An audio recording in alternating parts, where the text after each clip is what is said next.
Selamat pagi Bapak Ibu yang diberkati Tuhan. Kembali lagi dalam sarapan rohani STT Paulus Jakarta.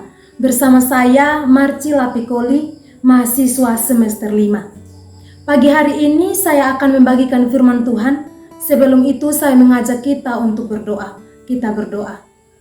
Bapa Surgawi, terima kasih Tuhan Yesus atas kesempatan pada pagi hari ini. Kami anak-anak-Mu mendengarkan firman-Mu. Tuhan, mari urapi kami dengan hikmat-Mu, sehingga biarlah firman yang sebentar kami dengar boleh dapat kami lakukan dalam kehidupan kami hari lepas hari. Dalam nama Yesus, haleluya, amin. Bapak, Ibu, saudara-saudari yang diberkati Tuhan, renungan hari ini saya beri tema, menjadi pribadi pembawa damai. Sebagai seorang Kristen, kita harus menjadi seorang yang membawa damai kepada orang lain, bukan membawa kehancuran atau perpecahan. Sebelum menjadi pembawa damai, kita harus menguasai diri kita dalam banyak hal. Bapak Ibu yang diberkati Tuhan, pagi hari ini kita akan melihat beberapa kebenaran mengapa banyak orang tidak menjadi pembawa damai dalam hidupnya.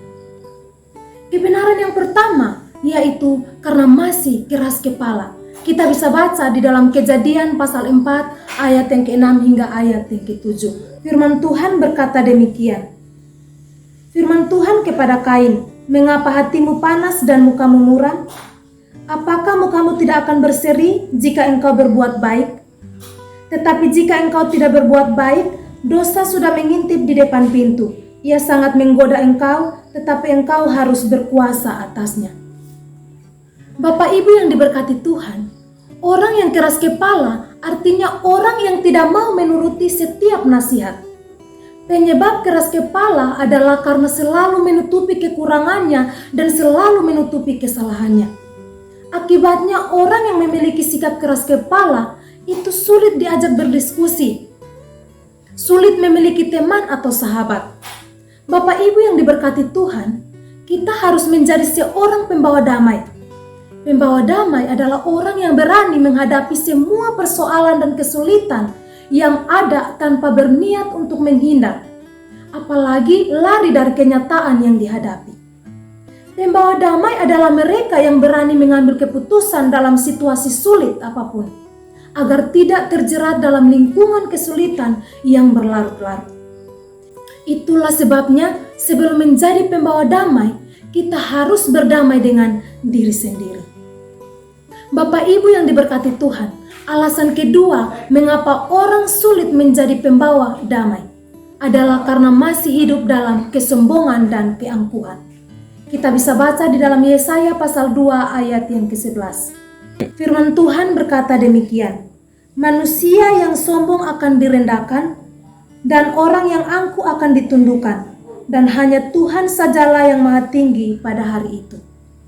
Bapak Ibu yang diberkati Tuhan, orang sombong hanya menghargai dirinya sendiri dan secara berlebihan orang sombong maunya dianggap hebat dari yang lain. Orang sombong suka merendahkan orang lain dan tidak mau menghargai orang lain. Untuk menjadi seorang pembawa damai, kita harus mengekang kesombongan kita. Artinya kita harus menguasai diri kita. Bapak Ibu yang diberkati Tuhan, pembawa damai itu berarti orang yang rela berkorban menahan dirinya, walaupun harus menderita, yang penting tidak terjadi keributan atau kekacauan.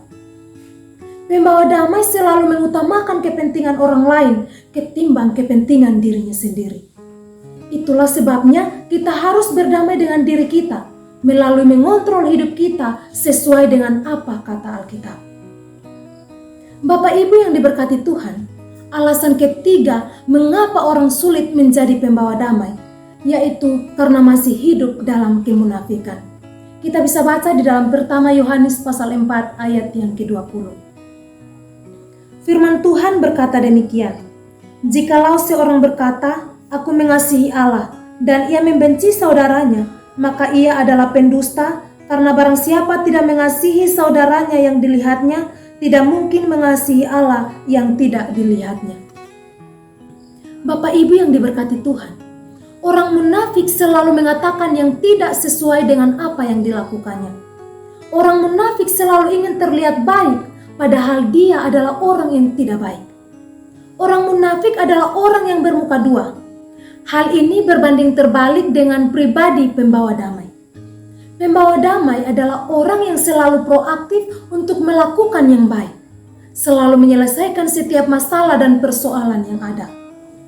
Pembawa damai adalah orang yang tidak pernah kecil hati pada saat orang lain yang tidak menghargai apa yang ia lakukan. Meski dia telah melakukannya dengan penuh pengorbanan dan perjuangan, dia tidak perlu untuk dipuji karena itu bukan tujuannya.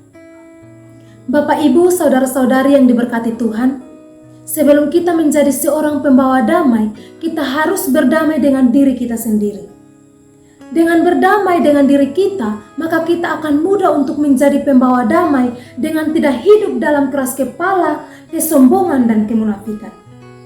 Karena itu, Bapak Ibu yang diberkati Tuhan, marilah kita hidup dalam kehendak Allah sesuai dengan kata firman Tuhan, dan percaya bahwa kita akan menjadi orang yang membawa damai di dalam dunia ini. Firman Tuhan memberkati kita. Amin.